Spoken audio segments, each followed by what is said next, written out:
सर्वात मोठी बातमी समोर येते। एकतपूर परिसरात वादळी वाऱ्यासह अवकाळीचा तडाखा, आंबा पिकाचे प्रचंड नुकसान। तातडीने पंचनामे करून नुकसान भरपाई देण्याची शेतकऱ्यांची मागणी। पहा सविस्तर।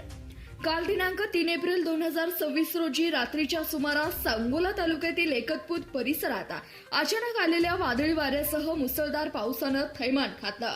या नैसर्गिक आपत्तीचा सर्वाधिक फटका फळबागांना, विशेष म्हणजे आंबा पिकाला बसला असून शेतकऱ्यांच्या हातातोंडाशी आलेला घास हिरावला गेल्यानं परिसरात हळहळ व्यक्त केली जाते। मिळालेल्या माहितीनुसार शुक्रवारी रात्री वातावरणात अचानक बदल होऊन सोसाट्याचा वारा आणि विजांच्या कडकडाटासह पावसाला सुरुवात झाली।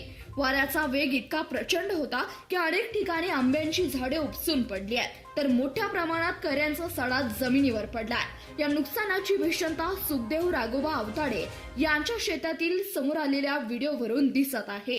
त्यांच्या बागेतील आंब्याचे मोठे नुकसान झाले असून काढणीला आलेला माल मातीमोल झालाय।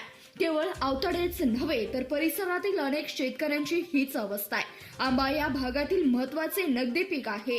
वर्षभराची मेहनत आणि मोठ्या प्रमाणावर केलेला औषध फवारणीचा खर्च आता वाया गेलाय। बागायतदारांनी घेतलेले कर्जे कशी फेडायची असा प्रश्न आता त्यांच्या समोर उभा ठोकलाय। रात्रीच्या वादळाने होत्याचे नव्हते झालं। वर्षभर पोटच्या मुलासारखं झाडे जोपासली, पण एका रात्रीत सर्व संपलं।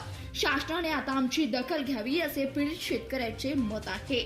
कृषी विभाग आणि महसूल विभागाने त्वरित घटनास्थळी धाव घेऊन नुकसानीचे वस्तुनिष्ठ पंचनामे करावेत। पंचनामे पूर्ण करून बागायतदारांना हेक्टरी ठोस नुकसान भरपाई जाहीर करावी।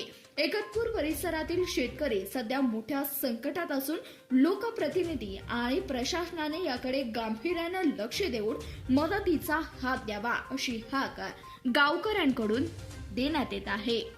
धन्यवाद। पाहत रहा CBS न्यूज मराठी।